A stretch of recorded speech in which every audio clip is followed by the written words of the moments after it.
जितिया व्रत की पहली पौराणिक कथा के अनुसार एक नगर में एक चील और एक सियार रहती थीं। चीलों और सियार दोनों नर्मदा नदी के किनारे बरगद के पेड़ पर रहती थीं। पेड़ की डाली पर चीलों रहती थी और पेड़ के नीचे सियार रहती थी। दोनों अपना जीवन प्रसन्नतापूर्वक व्यतीत कर रहे थे। एक दिन दोनों ने देखा कि नर्मदा नदी के तट पर बहुत सी महिलाएं स्नान करके पूजा पाठ कर रही हैं और सब महिलाएं जितिया की व्रत के बारे में बात कर रही हैं। साथ ही वे आपस में ये भी बात कर रही हैं कि यह जितिया का व्रत संतान के लिए, उनकी लंबी उम्र और उनकी खुशहाली के लिए बहुत ही फलदायी होता है। इन सभी के बारे में वो सभी स्त्रियां पूजा करते हुए आपस में बातचीत कर रही हैं। चीलों और सियार यह दृश्य देख चकित हो गए और दोनों ने विचार किया कि यह व्रत वे दोनों भी करेंगी।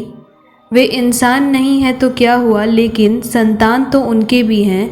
ये सोचकर फिर नदी किनारे चीलों सियार गए और दोनों नदी में स्नान कर महिलाएं जो सब पूजा पाठ करके गई थीं उसी से दोनों ने पूजा किया और व्रत रखा।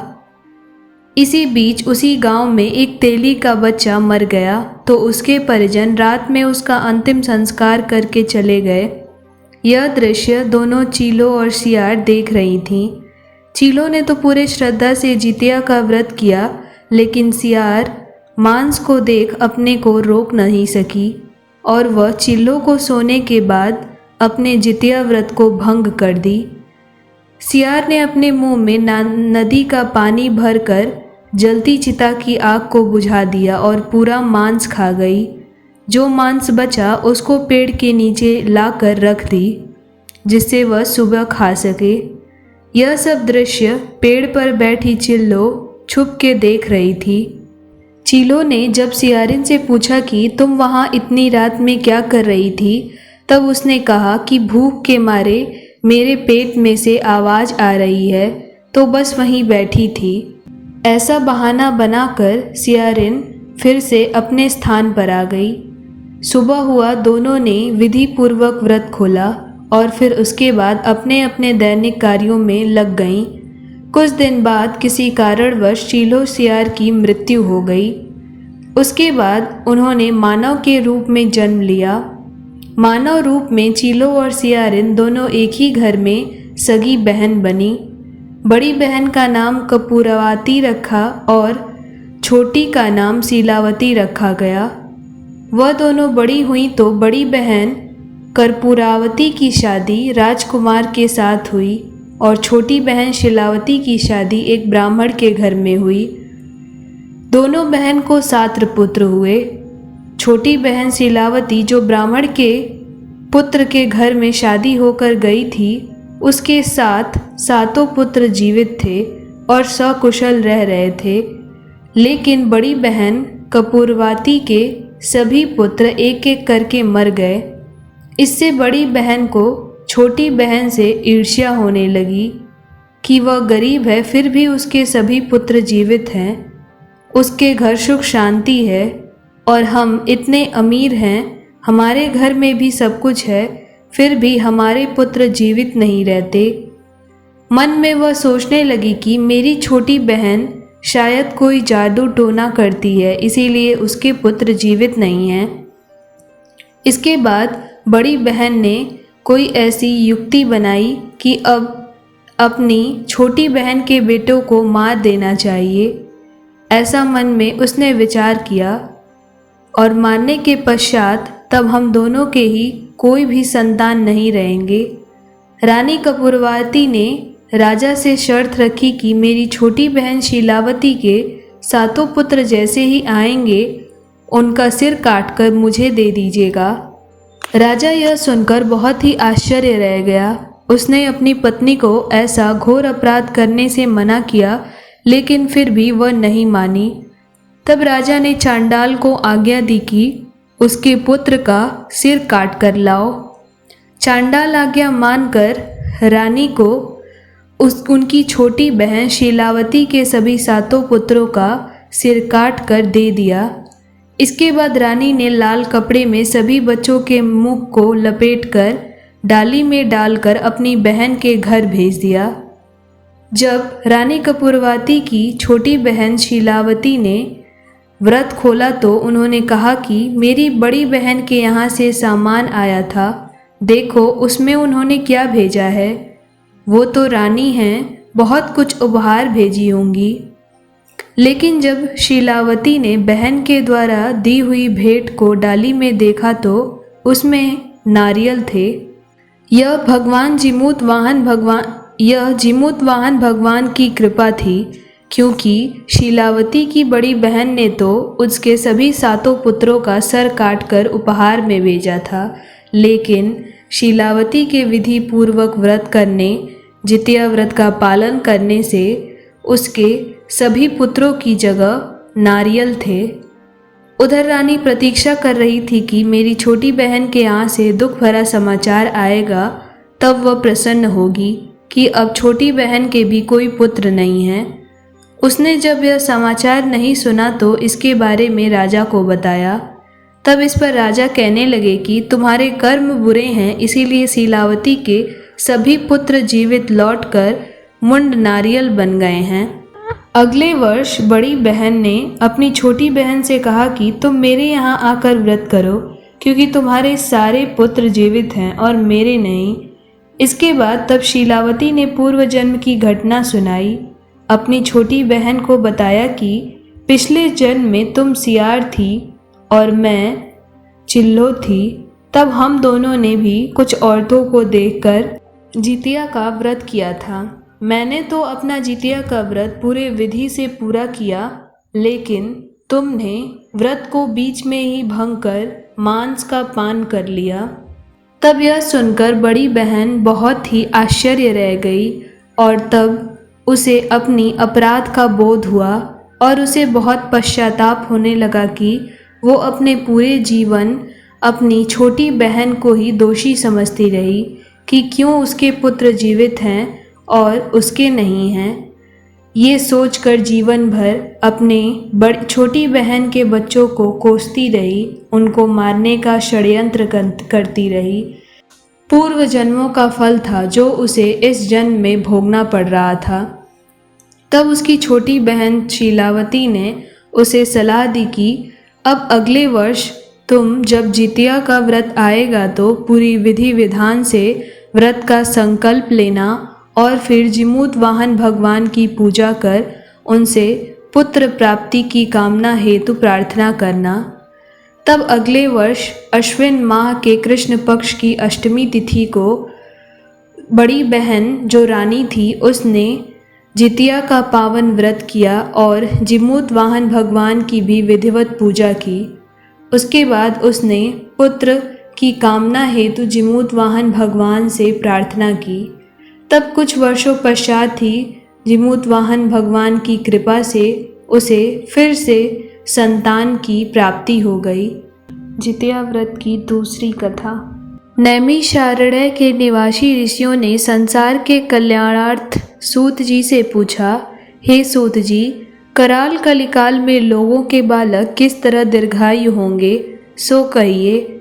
सूत जी बोले, जब द्वापर का अंत और कलयुग का आरंभ था उसी समय बहुत सी शोकाकुल स्त्रियों ने आपस में सलाह की थी कि क्या इस कलयुग में माता के जीवित रहते पुत्र मर जाएंगे। जब वे आपस में कुछ निर्णय नहीं कर सकी तब गौतम जी के पास पूछने के लिए गईं। जब उनके पास पहुंची तो उस समय गौतम जी आनंद के साथ बैठे थे। उनके सामने जाकर उन्होंने मस्तक झुकाकर प्रणाम किया। तदंतर स्त्रियों ने पूछा, हे प्रभु, इस कलयुग में लोगों के पुत्र किस तरह जीवित रहेंगे, इसके लिए कोई व्रत या तप हो तो कृपा करके बताइए। इस तरह उनकी बात सुनकर गौतम जी बोले, आपसे मैं वही कहता हूँ जो मैंने पहले सुन रखा है। गौतम जी ने कहा, जब महाभारत युद्ध का अंत हो गया और द्रोण पुत्र अश्वत्थामा के द्वारा अपने बेटे को मरा देखकर सब पांडव बड़े दुखी हुए, तो पुत्र के शोक से व्याकुल होकर द्रौपदी अपनी सखियों के साथ ब्राह्मण श्रेष्ठ धौम्य के पास गईं और उन्होंने धौम्य से कहा, हे विपेंद्र, कौन सा उपाय करने से बच्चे दीर्घायु हो सकते हैं? कृपा करके ठीक ठीक कहिए। तब धौम्य बोले, हे देवी, सतयुग में सत्य वचन बोलने वाला, सत्य आचरण करने वाला समदर्शी जिमूतवाहन नामक एक राजा था। एक बार वह अपनी स्त्री के साथ अपने ससुराल गया और वहीं रहने लगा। तभी एक दिन आधी रात के समय पुत्र के शोक से व्याकुल कोई स्त्री अचानक रोने लगी, क्योंकि वह अपने बेटे के दर्शन से निराश हो चुकी थी। उसका पुत्र मृत्यु को प्राप्त हो चुका था। वह रोती हुई कहती है कि हाय, मुझ बूढ़ी माता के सामने मेरा बेटा मरा जा रहा है। उसका रुदन सुनकर राजा जिमूतवाहन का तो मानो हृदय विदीर्ण हो गया। वह तत्काल उस स्त्री के पास गए और उनसे पूछे, तुम्हारा बेटा कैसे मरा है? तब बूढ़ी माता ने कहा, गरुड़ जी प्रतिदिन आकर गांव के लड़कों को खा जाते हैं। इस पर तब दयालु राजा ने कहा, माता, अब तुम रो मत, आनंद से बैठो। मैं तुम्हारे बच्चे को बचाने का हर यत्न, हर प्रयास करूँगा। ऐसा कहकर राजा उस स्थान पर गए जहाँ गरुड़ आकर प्रतिदिन मांस खाया करते थे। तब राजा को देखकर गरुड़ उन पर टूट पड़े और उनका मांस खाने के लिए दौड़े। जब अतिशय तेजस्वी गरुड़ ने राजा का बायां अंग खा लिया तो झटपट राजा ने अपना दाहिना अंग फेर कर गरुड़ के सामने कर दिया। जब अतिशय तेजस्वी गरुड़ ने राजा का बायां अंग खा लिया तो झटपट राजा ने अपना दाहिना अंग फेर कर गरुड़ के सामने कर दिया। यह देखकर गरुड़ जी ने कहा, तुम कोई देवता हो? कौन हो तुम? मनुष्य तो नहीं जान पड़ते। अच्छा, अपना जन्म और कुल बताओ। पीड़ा से व्याकुल मन वाले राजा ने कहा, हे पक्षीराज, इस तरह के प्रश्न करना व्यर्थ है। तुम अपनी इच्छा भर मेरा मांस खाओ। यह सुनकर गरुड़ जी रुक गए और बड़े आदर से राजा के जन्म और कुल की बात पूछने लगे। राजा ने कहा, मेरी माता का नाम शैव्या है और मेरे पिता का नाम शालीवाहन है। सूर्यवंश में मेरा जन्म हुआ है और जिमूतवाहन मेरा नाम है। राजा की दयालुता देखकर गरुड़ ने कहा, हे महाभाग, तुम्हारे मन में जो अभिलाषा हो वह मुझसे मांगो, मैं तुमसे अत्यंत प्रसन्न हूँ। तब राजा ने कहा, हे पक्षीराज, यदि आप मुझसे प्रसन्न हैं और मुझे वर देना चाहते हैं तो ये वर दीजिए कि आपने अब तक जिन प्राणियों को भी खाया है वे सब पुनः जीवित हो जाएं। हे स्वामिन, अब से आप यहाँ बालकों को मत खाइए और कोई ऐसा उपाय करिए कि जहाँ जो उत्पन्न हो वे लोग बहुत दिनों तक जीवित रहें। धौम्य ने आगे कहा कि पक्षीराज गरुड़ राजा को वरदान देकर तथास्तु कहकर स्वयं अमृत के लिए नागलोक चले गए। वहाँ से अमृत लाकर उन्होंने उन सभी मरे हुए मनुष्यों की हड्डियों पर बरसाया। ऐसा करने से तुरंत ही सब लोग जीवित हो उठे जिनको कि पहले गरुड़ ने खाया था। राजा के त्याग और गरुड़ की कृपा से वहाँ के सभी लोगों का कष्ट दूर हो गया। उस समय राजा के शरीर की शोभा दूनी हो गई थी। राजा की दयालुता देखकर गरुड़ ने फिर से कहा, हे राजन, मैं संसार के कल्याणार्थ एक और वरदान दूंगा। आज अश्विन कृष्ण सप्तमी से रहित शुभ अष्टमी तिथि है। आज ही तुमने यहाँ की प्रजा को जीवन दान दिया है, इसीलिए हे वत्स, अब से यह दिन ब्रह्म भाव हो गया है। जो मूर्ति भेद से विविध नामों से विख्यात है वही त्रिलोक्य से पूजित दुर्गा अमृत प्राप्त करने के अर्थ में जीवित पुत्रिका कहलाई हैं। सो इस तिथि को जो स्त्रियां उस जीवित पुत्रिका की और कुश की आकृति बनाकर तुम्हारी पूजा करेंगी तो दिनों दिन उनका सौभाग्य बढ़ेगा और वंश की भी बढ़ोतरी होती रहेगी। हे महाभाग, इस विषय में विचार करने की भी आवश्यकता नहीं है। हे राजन, सप्तमी से रहित और उदया तिथि की अष्टमी को यह व्रत करिए, यानी सप्तमी विध्व अष्टमी जिस दिन हो उस दिन व्रत न करके शुद्ध कर शुद्ध अष्टमी को व्रत करना चाहिए और नवमी में पारण करना चाहिए। यदि इस पर ध्यान नहीं दिया गया तो फल नष्ट हो ही जाएगा और सौभाग्य तो अवश्य ही नष्ट हो जाएगा।